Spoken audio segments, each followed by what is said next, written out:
What's going on, YouTube? It's been a little while since I made a video, but there's been so much going on, and I mean, I work, so I ain't really had time to get into it. And working, got young children that I'm responsible for.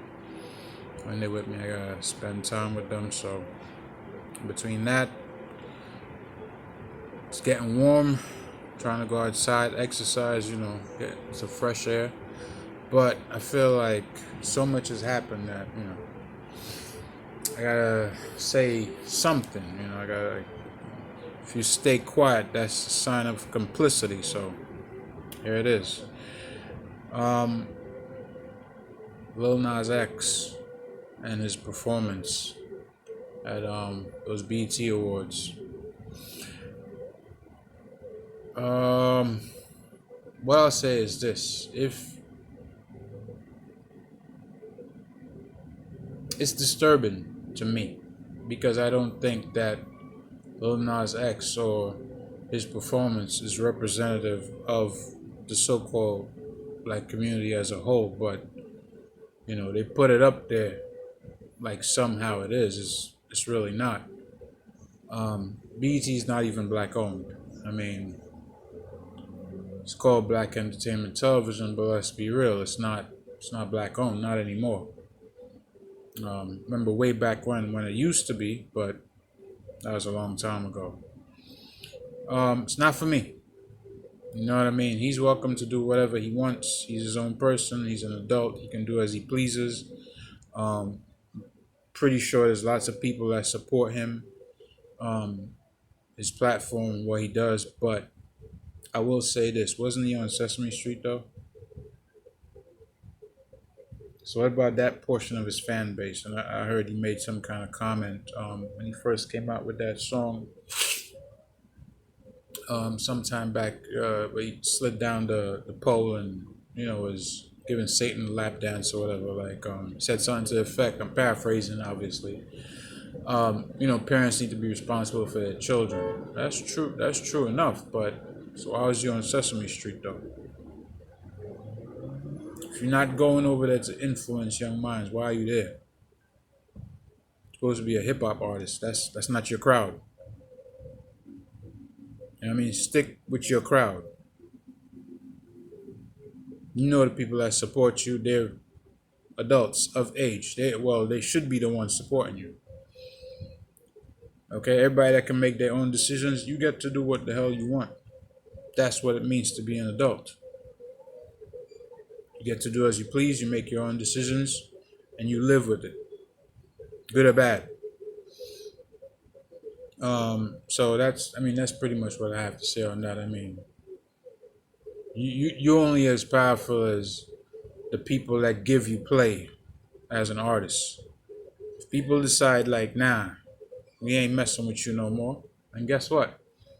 No matter how much they push you out there, you ain't gonna do no numbers. People not supporting you, you're just gonna fade to black. That's it. You know what I mean? So take that with a grain of salt, pinch of salt, however much salt you want. And this other thing, this whole Juneteenth thing, like, bro, I don't know who asked for that holiday. And I mean, I understand. Supposedly, it was some elders in the community or whatever who was talking about it and pushing for it. But unless, as a country, the United States of America is willing to really recognize their sins like they have for other nations, like other nations that they have paid out monies to. Let's just be honest, they have. And they've encouraged others to do so, such as, Germany. They had to with the Japanese for the internment camps. Different scenarios. Unless you put in,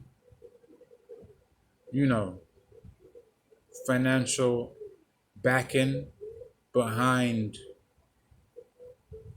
anything that you're doing, for the people at large, the so-called blacks, you're not really doing anything. Yeah, because I mean, let's be honest. Juneteenth is supposed to be in remembrance of that, but it's not only for so-called blacks. You know what I mean? It's like whatever job you have that's gonna recognize it or whatever. Well, it's supposed to be a federal holiday, so um, I suppose places like hospitals and whatever will still be open. Things of that nature. But everywhere else, it's not only black people work at these places.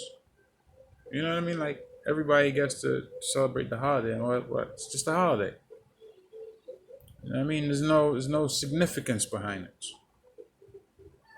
You know what I mean? It's just like MLK Day. Like, all right, look how long ago MLK was killed, and where are we now?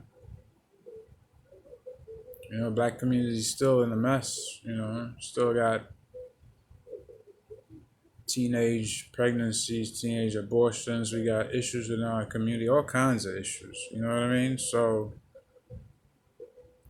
things have gotten worse since his time and Malcolm's time. They haven't got better. Yeah, there's a few outliers like the Jay Z's, the P Diddy's, the guys in entertainment, sports. Well, sports is also entertainment, so basically the same thing. Music artists, these guys are outliers. I'm talking about in general. There's a few self-made people out there, business owners, but come on, man. If you live in the urban area, you know what I'm talking about. See everybody going to work, taking the bus, taking the train, or driving their cars, going, daily grind every day, going to do what they gotta do to take care of themselves, pay their bills. If they got kids, take care of their kids. Every season you gotta buy new clothes. Every season, you gotta buy new shoes, and rent goes up, gas goes up. You gotta buy cell phones. You gotta buy food. And how much does your paycheck go up by? You know what I mean? So, what is Juneteenth really? Yeah, it's okay. It's a good reminder, but what's behind it? What's the finances behind it? Where's the okay, yeah, we promised to pay you guys some money. We weaseled out of it, you know, years ago. So now we need to make good. You're not even doing that. So what are you really talking about? You're not talking about nothing, man. You know what I mean? What else do I want to talk about? Well, I kind of touched on it, but the whole black on black crime in the community, man, that thing it's at an all time high. I mean,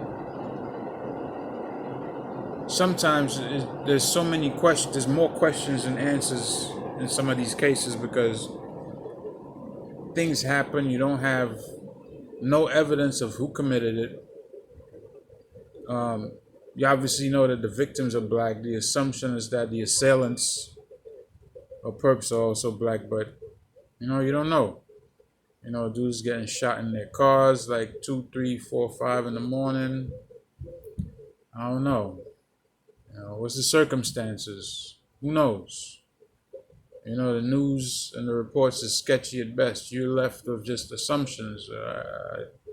Don't know many people that be sitting out in their cars at 2, 3, 4, 5 in the morning, and I live in an urban area. At that time, it's black outside. The only people making moves, usually at that time, is the dope boys. You know what I mean? And, of course, during the weekend, you have people coming from the clubs and parties and, all that stuff. But for the most part, you're not going to catch people outside at that time. Everybody's going to be inside.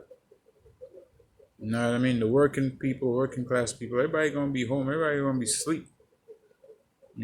For the following day, for the next day, they got to get up. They got to prepare themselves for work. Got to prepare the children. Make breakfast, things like that. So anybody sitting outside in the car at 5 a.m.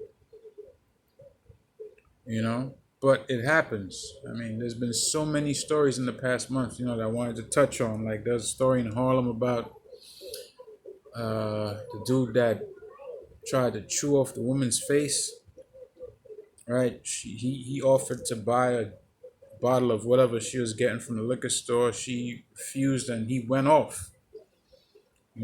Crazy stuff like that. So it's like there's another one. I think it happened in Jersey where similar situation, but this time the guy shot the woman, shot her and killed her. And these things have happened just in the last few months, and like we in the middle of a so-called pandemic, and it's like murder rate is still up there. Young dudes is still out there getting killed all over the place. I mean, if anybody follows hip hop, the number of guys that got killed just last year. Like it's crazy. Dudes from New York, like Pop Smoke. What's the other one name from Chicago? Um, Damn, what's his name? FBG Duck. Um, King Von. Um, what's his name's brother was just killed. Lil Durk. So it's like, yeah. I mean, I understand. I spoke about this with a friend of mine. He was talking about the whole BLM movement, and I'm like, yo, but that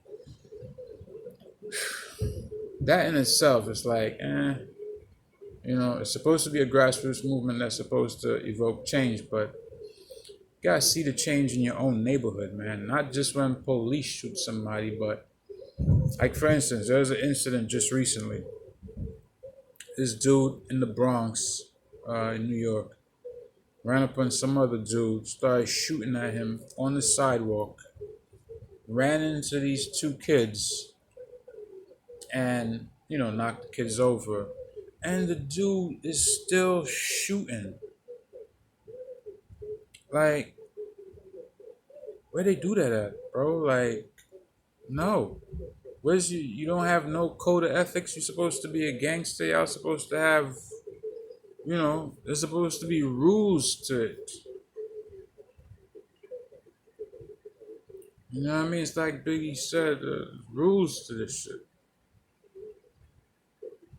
You got the 10 crack commandments. Like, you gotta have some morals and ethics. You wanna play in the street? All right, that's you. Do what you wanna do. You wanna play in the street? Go ahead. You know where it leads. It's gonna be the penitentiary or the graveyard.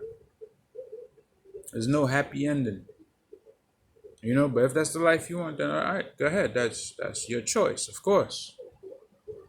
You want to take penitentiary chances out here in the streets? Go ahead, do you. You know what I mean? But you don't put little kids in harm's way because you're trying to get at the ops. Like you have to get him at that moment, broad daylight, with these kids on the sidewalk. Like something's wrong up here. Something's wrong with you. You know what I mean? And whatever gang or whatever set that dude claim, that set need to throw him away. Be like, nah, he's a throwaway. We don't want that dude. Like, you gonna get everybody locked up with those kind of actions. Because you don't think. Like a wind-up toy, just wind you up and let you go. That's exactly what he looked like a crazy wind-up toy. And I don't see where the end to it is gonna come, because like I said, BLM ain't no leadership, man. They ain't doing nothing in these communities. They're not really and truly. Like, you still got to be out here on your P's and Q's on your own. You gotta do what you gotta do for your family. When you're out there in the streets with them, you gotta be with your head on a swivel, because you never know when some shit might pop off. That's just the reality. You gotta protect them by any means necessary. And from everyone. You gotta protect your family from any threat. It don't matter who it's from. Foreign or domestic. That's how it's supposed to go. Foreign or domestic. That means it could be another family member. It could be somebody from out the boondocks. It don't matter. But that's basically what I wanted to touch on. I'm probably make another video soon. You know, if you like the content, you like what I have to say, like, comment, share, subscribe. You know, I'll catch you on the next one. Peace.